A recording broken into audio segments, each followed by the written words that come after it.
Shalom, saudara yang terkasih dalam Tuhan Yesus Kristus. Selamat pagi, kembali kita bertemu di channel Robert W. Di Minute with God, menit-menit bersama Tuhan. Biarlah kiranya menit-menit yang kita habiskan untuk belajar bersama-sama firman Tuhan dapat memberkati kita semua, dapat memberikan kita pencerahan yang baru, agar hidup kita semakin berkenan di hadapan Tuhan. Haleluya. Ya, pagi hari ini tema yang saya bawakan dengan judul ranting yang berbuah tetap. Di mana firman ini terambil dalam kitab Yohanes 15. Mungkin kitab ini, pasal ini sudah sering Bapak Ibu Saudara-saudara dengar, yaitu mengenai pokok anggur dan ranting-rantingnya. Tetapi tidak ada salahnya saya ingin memberikan sebuah pandangan lain yang dapat memberikan poin-poin yang dapat kita ambil sebagai pegangan pedoman hidup kita saat ini. Ya, di situ dikatakan, saudara. Jadi tema dari firman Tuhan pagi hari ini adalah ranting yang berbuah tetap, yaitu di Yohanes 15 ayat 1 sampai 16. Saudara yang terkasih dalam Tuhan Yesus Kristus, saudara pasti semuanya pernah melihat sebuah pohon, di mana katakanlah pohon itu berbuah. Pohon di mana mempunyai cabang atau ranting. Kalau saudara amati, ada beberapa ranting yang berbuah lebat. Ada beberapa ranting yang hanya berbuah satu. Bahkan ada, saudara, ranting yang kering yang tidak berbuah. Yang tidak berbuah otomatis adalah kering. Karena apa? Tidak mendapat suplai, tidak mendapat makanan dari pokok anggur. Jadi, intinya adalah apa? Bahwa ranting sangat bergantung kepada pokok anggur di mana pohon itu tumbuh. Dan Tuhan Yesus sudah memperingatkan kita dalam firman-Nya. Dia berkata begini, akulah pokok anggur dan kamu ranting-ranting. Di Yohanes 15 ayat 5. Di ayat 5, ya, Tuhan Yesus mengatakan, akulah pokok anggur dan kamulah ranting-rantingnya. Siapa kamu? Kamu itu adalah kita semua. Kita semua saat ini sudah dipilih oleh Tuhan. Tidak sembarang orang bisa masuk ke dalam ranting. Bisa menjadi rantingnya Tuhan. Bisa menjadi ranting dalam pokok anggur yang benar. Karena apa? Itu adalah hak prerogatif Tuhan dan kasih karunia Tuhan. Tuhan memilih ranting. Jadi hal pertama dari poin yang pertama adalah Tuhan yang memilih ranting. Tuhan yang memilih kita untuk menjadi ranting. Itu bukan hasil usaha kita, bukan hasil kerjaan kita, tetapi itu adalah kasih karunia. Haleluya. Kalau saudara dan saya saat ini sedang dipilih Tuhan untuk menjadi ranting kepada pokok anggur yang benar, itu adalah sebuah kasih karunia, saudara. Sebuah kasih karunia. Karena Tuhan sudah memilih kita untuk kita menjadi ranting yang menempel pada pokok anggurnya. Paham, saudara? Jadi Tuhan sudah memilih kita. Itu poin yang pertama. Jangan sia-siakan, saudara. Jangan sia-siakan apa yang Tuhan telah percayakan pada kita dalam kehidupan ini. Karena itu berhubungan dengan kehidupan yang kekal yang akan kita terima selanjutnya. Tuhan akan memilih kita untuk menjadi rantingnya. Itu poin yang pertama, saudara yang terkasih dalam Tuhan Yesus Kristus. Amin. Seperti keselamatan bukan hasil usaha, bukan hasil pekerjaan yang kita lakukan, tetapi itu adalah sebuah kasih karunia. Jadi jangan sia-siakan kasih karunia yang Tuhan sudah limpahkan kepada kita. Sudah tetapkan kepada kita semuanya. Saat ini sedang menempel menjadi ranting pada pokok anggur yang benar. Amin. Haleluya. Jadi poin yang pertama, Tuhanlah yang memilih kita untuk menjadi ranting. Itu prinsip yang pertama, saudara yang terkasih dalam Tuhan Yesus Kristus. Kedua, kalau kita sudah menjadi ranting, otomatis kita harus siap dibersihkan, dipotong. Jadi ada dua ranting, saudara, seperti saya ilustrasikan tadi. Ranting yang tidak berbuah akan dipotong. Akan dipotong. Kalau saudara sudah lama ikut Tuhan tapi tidak berbuah, saudara akan dipotong.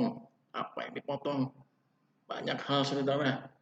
Bisa itu pekerjaan saudara, bisa itu adalah hobi saudara, bisa itu adalah apa yang menjadi yang saudara andalkan saat ini. Semuanya bisnis saudara. Tuhan akan potong. Tujuannya agar berbuah. Karena saudara sudah dipilih agar berbuah dan berbuah banyak. Ranting yang kedua apa? Sudah berbuah. Sudah berbuah. Karena kita sudah rajin hidup di dalam firman-Nya, sudah membaca firman-Nya, sudah mentaati firman-Nya. Tetapi itu belum cukup. Kita harus terus berbuah sehingga apa yang dilakukan oleh Tuhan? Dibersihkan, dibersihkan. Begitu juga apa yang dibersihkan oleh Tuhan, banyak hal. Itu juga bisa menjadi hobi kita. Apapun yang saat ini menjadi sesuatu yang kita kagumi, sesuatu yang sangat berlebihan kita kasih, itu akan Tuhan bersihkan dari hidup kita, agar fokus kita hanya kepada pokok anggur yang benar. Hati-hati, saudara. Oleh karena itulah mengapa saudara merasa sepertinya hidup di dalam Tuhan sepertinya semakin banyak ujian, semakin banyak penderitaan, semakin banyak pencobaan. Karena apa? Saudara terus dibersihkan, terus dibersihkan, terus dibersihkan, agar semakin banyak berbuah. Di situ katakan apa? Lebih banyak berbuah di Yohanes 15 ayat 2. Tuhan perlu bukan hanya satu buah, tapi lebih banyak berbuah. Lebih banyak berbuah. Tujuannya apa? Agar benar-benar kita dapat hidup kudus dan tidak tercela, saudara. Kita harus dipotong, dibersihkan, dan berbuah agar kita semakin dapat hidup kudus dan tidak bercela. Sehingga apa? Sehingga kita bisa merasakan kebaikan Tuhan. Kebaikan demi kebaikan yang Tuhan berikan lewat pokok anggur. Karena kita ranting, sehingga pokok anggur ini akan menyalurkan buah, akan menyalurkan suplai makanan. Apa yang kita perlukan, tidak lain adalah kebaikan Tuhan. Kita harus dapat merasakan itu, kebaikan Tuhan, kalau kita mau terus dipotong, dibersihkan, dan berbuah-buah. Di dalam Mazmur 84 ayat 12 mengatakan, Allah tidak menahan kebaikannya dari orang yang hidupnya tidak bercela. Tuhan tidak akan dapat menahan saudara kebaikannya. Kalau hidup kita ini kudus dan tidak bercela, Dia akan tersuplai, akan terus berikan itu sebagai pokok anggur. Tuhan akan berikan itu kepada ranting-rantingnya yang ada di sekitarnya. Ya, kita inilah saudara, kalau kita ingin merasakan kebaikan demi kebaikan yang Tuhan lakukan, kita harus berani dipotong, dibersihkan, sehingga hidup kita semakin kudus dan tidak bercela di hadapan. Haleluya. Siap, saudara. Kita harus berbuah karena apa? Bukan hanya kita yang menikmati, orang lain yang ada di sekitar juga harus bisa menikmati, saudara. Orang lain, banyak buah-buah yang saat ini bisa kita hasilkan, dan itu benar-benar bisa memberkati orang lain. Apa saja, misal tentang kasih, buah-buah itu ada 9, saudara. Galatia 5 jelas sekali mengatakan buah-buah roh ya, kasih, kesetiaan, kebaikan, pengendalian diri.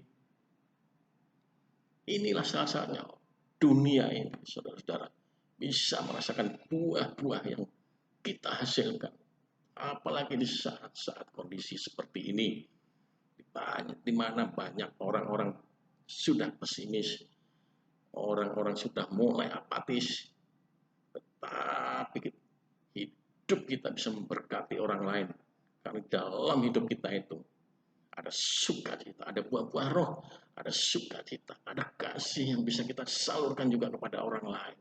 Ketika kita menerima kebaikan dari Tuhan sebagai pokok, maka otomatis tugas kita adalah berbuah-buah, menyalurkan buah-buah itu agar menjadi berkat bagi orang lain yang belum mengenal Tuhan. Haleluya, saudara. Itulah tujuannya. Kita harus dipangkas, dibersihkan, diproses. Kita harus siap, saudara. Are you ready? Apapun, saudara, begitu. Apapun yang kita rasakan, betapapun sakitnya, kita harus siap. Karena di balik semua itu, kita sedang siap menghadapi, siap menerima kebaikan Tuhan yang sedang Tuhan alirkan ke dalam hidup kita. Haleluya. Tuhan sedang mengalirkan kebaikan demi kebaikan pada hidup saudara dan saya. Jadi jangan mengeluh, jangan putus asa, jangan kecewa sama seperti dunia ini. Karena kita orang yang mengerti, kita orang yang menempel pada pokok anggur yang benar, sehingga sukacita, damai sejahtera selalu ada kita rasakan, dan itu bisa kita bagikan pada orang-orang di sekitar kita, kepada dunia ini, saudara. Haleluya, haleluya.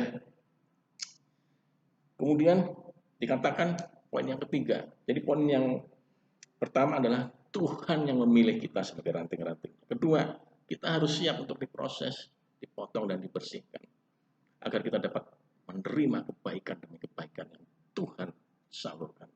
Ketiga, satu hal yang Tuhan ingatkan. Di luar pokok, Tuhan katakan, di luar aku, kita tidak dapat berbuat apa-apa. Ingat ini, di luar Tuhan, kita tidak dapat berbuat apa-apa. Saudara, apa yang terjadi ketika ranting itu memisahkan dari pokok anggur? Maka yang ada hanyalah kering mati. Jadi saudara-saudara saat ini harus sadar, kepandaian, kekayaan, ketenaran itu, saudara, tidak ada artinya ketika saudara lepas dari Tuhan. Ketika saudara memutuskan untuk hidup di luar Tuhan, tidak ada artinya. Mungkin saudara bisa berkata, orang di luar sana, orang di luar Tuhan, saya lihat mereka so far is happy, mereka baik-baik aja, mereka bisa menikmati kelimpahan.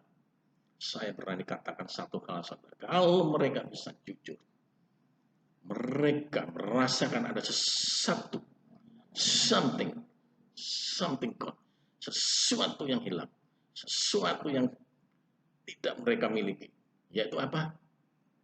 Buah-buah roh. Buah-buah roh, kasih, kebaikan dari Tuhan yang tidak pernah mereka dapat rasakan. That's why, itulah mengapa saudara, kalau kita sering mendengar banyak artis, misalnya artis, katakanlah artis yang terkenal di sebuah negara yang terkenal, mereka tragis, saudara, mengakhiri hidupnya dengan bunuh diri. Kalau saudara pikir apa yang kurang daripada mereka, kehidupan mereka, glamor, rupawan, terkenal, banyak penggemar, harta kekayaan melimpah. So, apa yang kurang, saudara? Sehingga mereka mengakhiri hidupnya dengan tragis seperti itu.